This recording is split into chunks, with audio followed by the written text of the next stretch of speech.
I wanted to talk today a little bit about the design review process and how it is going to be used in class.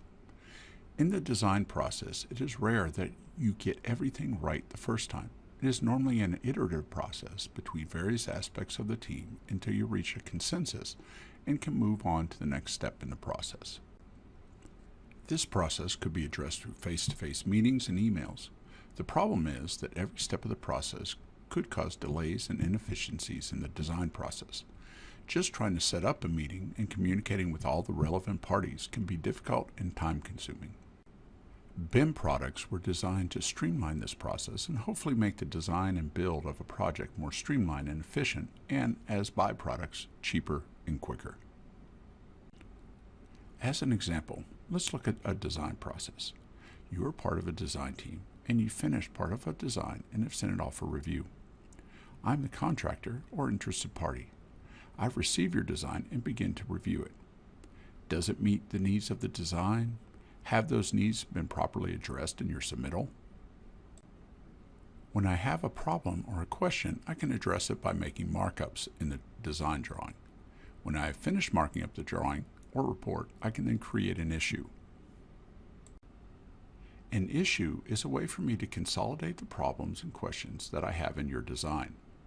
It also allows me to send different issues to different parts of the design team to address. Once I've sent the issue, you can review it. Sometimes the issue can quickly be addressed and resolved. The design is updated and you respond to the issue. Other times, additional information might be needed. Perhaps the problem was not well defined, or maybe you need to get more information from another part of the design team before you can resolve this. Once you respond for either more information or with the changes requested, it becomes an iterative process, with me either closing the issue or returning it to you with more comments. The advantage of programs like BIM 360, Bluebeam, and Procore is they take all of the relevant parties in the design process and put them into a common software solution. The products allow them to access the design and the people designing it by streamlining the communication and review process. We're going to use BIM 360 as our BIM product for class. We'll be using markups and issues as a way to address mistakes you may have made in the design process and allow you to review them and then resubmit the corrected files. Most of the drawings will be based on a set of deliverables. We will give you the deliverables we need to accept your design drawing. In the case of the individual plat homework, it's listed as shown. If any of these items are missing, we'll normally mark up your drawing and then send you an issue in BIM 360.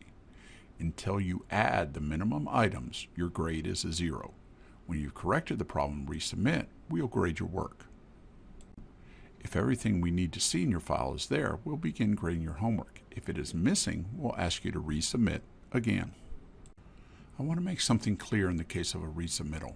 Each time you resubmit, you'll be docked 15 points from your grade. If you have to resubmit more than twice, your grade will just be marked down as a 50. In addition, there will be time limits set on the resubmittals. If you do not resubmit by the deadline, it will count as another resubmittal. So get your work in on time and correct the first time. Also, out in industry, there's not necessarily a clear set of items for you to use as a rubric. A municipality will usually have minimum requirements for submittals, but these won't cover the extent of what you need to convey in your design. So let's look at a file submitted in BIM 360. Clicking on the file opens it up in the browser, and here we can see the various layouts as well as the design file itself. Bring up the checklist, we can see if the drawing has made the minimum requirements for grading. So let's look at this. First off, does it have the names and addresses and acreages of adjoining property? Well, that looks pretty good. Also, it has the information of its own property and the property of the other people on the team. It should have boundary annotations, which it does. It also has the names of roads that are existing and all that. We have a meets and bounds, a vicinity map, a scale bar, a north arrow, and then the title block looks fully filled out, as well as a legend identifying what's going on.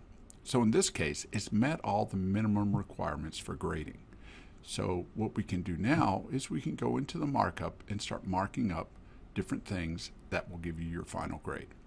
If any of those items were missing, we would have to then go back and ask you to resubmit, showing you markups of what you left off, and then you would fix the problem and send it back to us. Once you've met the minimum requirements, I'll begin grading the quality of your work. This is normally based on how well you met various aspects of the assignment.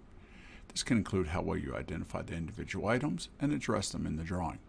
In this case, I've marked up the designs showing where there needs to be improvement. While these items were present in the design, they weren't quite done completely correctly. The quality of your design work will determine your final grade for the assignment. If you go to your drawing in BIM 360, you can see if there's been any markups in your design. Clicking on the drawing will open it up and show you the markups that were placed in the drawing. If you have to resubmit, there may be multiple sets of markups for that individual drawing. If you have to resubmit, we'll send you a notification by creating an issue for your drawing.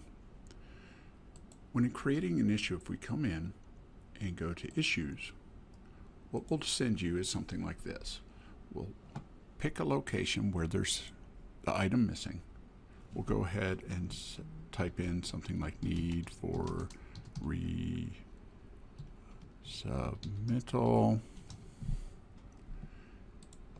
We'll pick you as the person that the issue is directed towards. And then you need to pay attention right here because we'll have a due date for when we want that resubmittal by. Once you come down under root cause, we can put in a different cause, but down here we'll say whatever's needed. So it could be something like C markups or missing vicinity map. Please resubmit. Now, one of the things you need to note, resubmit using the same name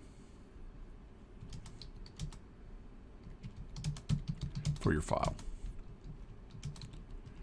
What this will do is it'll give us a second version of your file, and then we can use that for and compare to the old version of the same file in the same folder. So you want to make sure that when you resubmit using the same name that you used previously. And we'll hit create, and when we hit that, you will actually get an email that will say, hey, there's an issue with one of your files. When you correct it, so let's say I go in and I correct it there and here, I can come over here and say, okay, answered, and then come back and say added and resubmitted, hit done. And now that will send an issue back to me, and I can look at it, and if I feel that everything's done, we've completed, you've done what you needed to, I can close out that issue. If not, I can come back and answer to you, hey, you left these other items out and you'll need to resubmit. Okay? That is how we will be grading your work. Keep track of due dates and look for any markups and issues. We will try to mark up any problems you might have with your assignment. Remember, each homework will be graded on content as well as quality. Turn in your assignments on time and keep up with your work. From what I understand, the lab will be open for you to work. Otherwise, you'll need to have the programs on your computer. Thank you and take care.